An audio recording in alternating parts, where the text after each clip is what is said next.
Nosotros somos Arlet Molina y Michelle Valdés. Hoy somos el grupo número 4 y vamos a presentar un caso de anemia por deficiencia del piruvato, quinasa y shock obstructivo. Bien, entrando en materia de una vez con el caso. Nuestro caso consiste en una niña de 2 años de edad que fue remitida a un centro de Costa Rica por larga historia de anemia hemolítica de origen desconocido. Se dice que es de origen desconocido porque no tenía muchos antecedentes clínicos patológicos y los padres no se habían hecho todavía el cribado genético o alguna medida de enzimas que pudiera arrojar que ya tuviera alguna deficiencia genética. Entre sus antecedentes clínicos patológicos estaba que tenía ligera esplenomegalia e ictericia, que es característica son síntomas característicos de la deficiencia por la enzima de piruvato sinasa. Y también ella llegó con síntomas de shock obstructivo, ya que presentó un grado de tos con sangre, ansiedad, dolor torácico y una grave falta de oxígeno. Su saturación de oxígeno estaba disminuida y su gasto cardíaco estaba disminuido. Al ver estos parámetros y estos síntomas arrojados por la paciente, se hicieron los siguientes análisis de laboratorio. La siguiente, Michelle, por favor. En estos análisis de laboratorio se vio que ambos padres sufrían una deficiencia de la piruvato sinasa, por lo que la causa directa de la anemia hemolítica de la niña era la deficiencia de piruvato sinasa, que se hereda en niños, y la sintomatología se empieza a ver a partir de los 12 años. En algunos casos aislados se empieza a ver desde más temprano.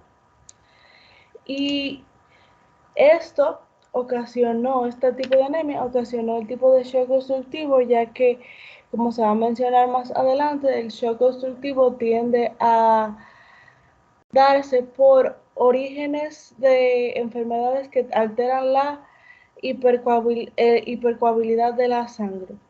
Siguiente, Michelle, por favor.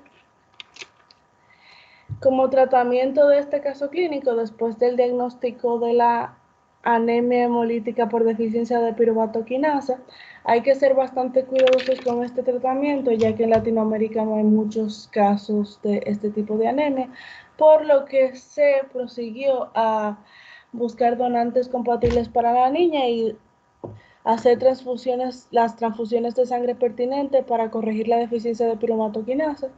En parte del tratamiento se usó terapia quelante, heparina para disminuir los efectos de la tos con sangre, cualquier otro defecto de la coagulación que pudiera tener la paciente por parte de la anemia que estaba en conjunto con el shock, y una de las terapias más importantes tanto para la anemia hemolítica en el grado en el que la tenía la niña y el shock obstructivo es el oxígeno.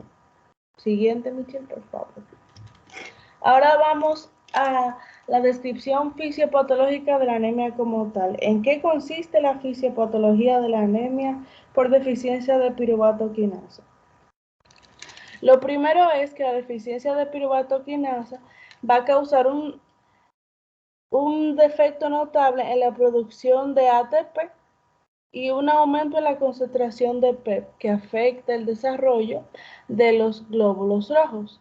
Como consecuencia de este aumento de PEP se producen concentraciones intracelulares de todos los metabolitos de la ruta por encima del bloqueo, particularmente el bifosfolirato y el fosfolirato, que son componentes importantes de la vía para la correcta evolución de los glóbulos rojos, y estas contracciones elevadas de este bifosfolirato son los que van a inhibir otras enzimas y van a limitar el flujo metabólico de la ruta glucolítica, principalmente de la fructoquinasa y del gliceraldehído 3-fosfato y de la glucosa 6-fosfato deshidrogenasa, que son componentes importantes para los glóbulos, para la formación de glóbulos rojos. Esta falta de energía de ATP y esta disfunción entre estos metabolitos es lo que va a causar que la hematite pierda su composición de agua y potasio en el interior y va a ocasionar una deshidratación del potasio en los glóbulos rojos y en los hematíes celulares, es decir, en los mismos glóbulos rojos. Y la formación de nuevos hematíes se va a ver alterada. ¿Qué puede provocar también este tipo de anemia? Fisiopatológicamente, aparte de esta disfunción de los glóbulos rojos, que los va a dejar sin madurar y sin poder hacer su función correctamente, va a alterar la generación de ATP a nivel celular y en la sangre, y los eritrocitos, por el proceso que ya explicamos, no van a poder mantener su contenido de agua y potasio. Entonces, esto es lo que va a provocar un exceso de glóbulos rojos jóvenes, que son los reticulocitos, que se van a volver rígidos, van a disminuir la vida media, y esta acumulación va a provocar varios taponamientos que pueden dirigirnos a un shock como el que vimos en el caso de la paciente. Esta reducción de glóbulos rojos también y la malformación de estos glóbulos rojos va a producir una disminución demasiado grande en el transporte de oxígeno y de hemoglobina en la sangre, que puede contribuir también al shock obstructivo. Siguiente, Michelle. Ahora vamos a hablar de lo que sería la fisiopatología del shock obstructivo. El shock obstructivo se debe a una obstrucción mecánica del flujo de la salida ventricular. ¿Qué pasa con el shock obstructivo? Aquí pasa que el gasto cardíaco va disminuyendo, lo cual es un producto del aumento de la descarga simpática que ésta produce. Se causa por una vasoconstricción y un aumento de la frecuencia cardíaca. Esto va a conllevar una mejora del gasto cardíaco, pero como consecuencia va a haber disminución de la perfusión miocárdica, ocasionando que haya un mayor consumo de oxígeno producto de esta isquemia. Esta isquemia va a hacer que disminuya el gasto cardíaco, liberándose mediadores que van a conllevar a una difusión celular y posteriormente muerte celular, produciendo un fallo multiorgánico. ¿Cuáles son variables multiorgánicas que son muy importantes tener en cuenta en el shock? Nosotros vamos a hablar solamente del shock obstructivo. Es importante, como uno se está dando cuenta, que hay un aumento muy importante en la presión venosa central. También hay un gasto cardíaco disminuido que se da por el mecanismo que acabamos de explicar, y también se da lo que sería una resistencia vascular pulmonar, que esto aumenta, y la saturación de oxígeno venosa, que disminuye también. Ya por último, vamos a relacionar las dos patologías en conjunto que vimos con sus etiologías más comunes, es decir, las etiologías de shock obstructivo más comunes que no tienen que ver nada con la anemia.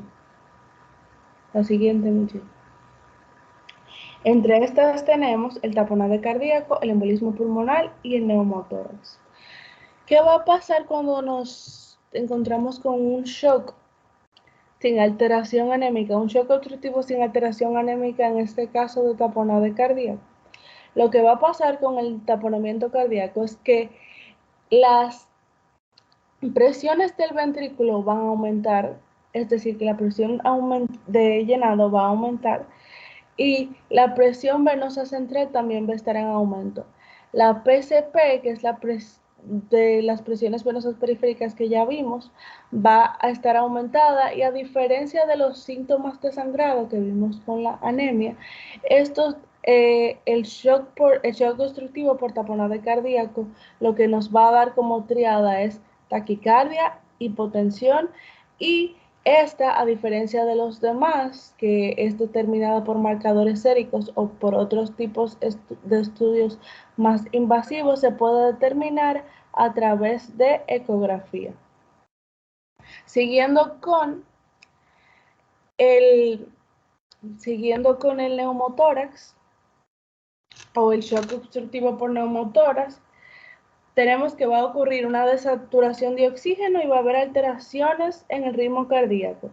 Aquí sí se parece a lo que dijimos del taponado cardíaco porque va a haber taquicardia, pero esta taquicardia va a estar acompañada, no va a estar presente en todos los shocks obstructivos por neumotórax. Sin embargo, en algunos shocks obstructivos por neumotórax se puede ver que no hay actividad eléctrica en el corazón. Es imposible a veces encontrar actividad eléctrica en el electro y hasta a veces se hace difícil por el derrame de líquido en el pulmón y en la cavidad torácica escuchar los ruidos cardíacos. Las presiones de llenado, en este caso por neumotórax, pueden mejorar, pero según progrese la compresión del tórax, el shock va a empeorar.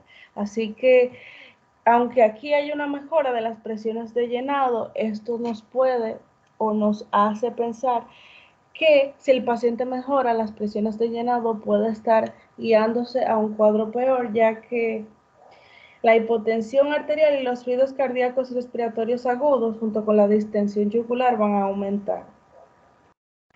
Por último, ya hablando del embolismo pulmonar,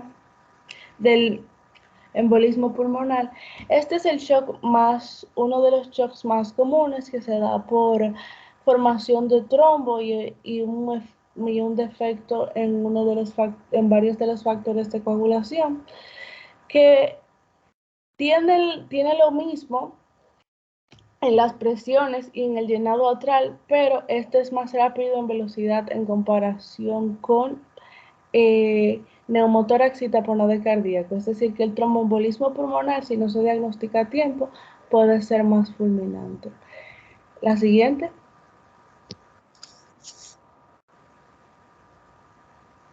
Aquí nuestras referencias bibliográficas. Esto fue todo por el caso. Esperamos que se hayan entendido los conceptos. Realmente el caso de la anemia no es muy común y por eso tuvimos que combinar varias cosas y varias fuentes para poder hacer esta exposición. Así que muchas gracias y eso es todo de nuestra parte. La siguiente.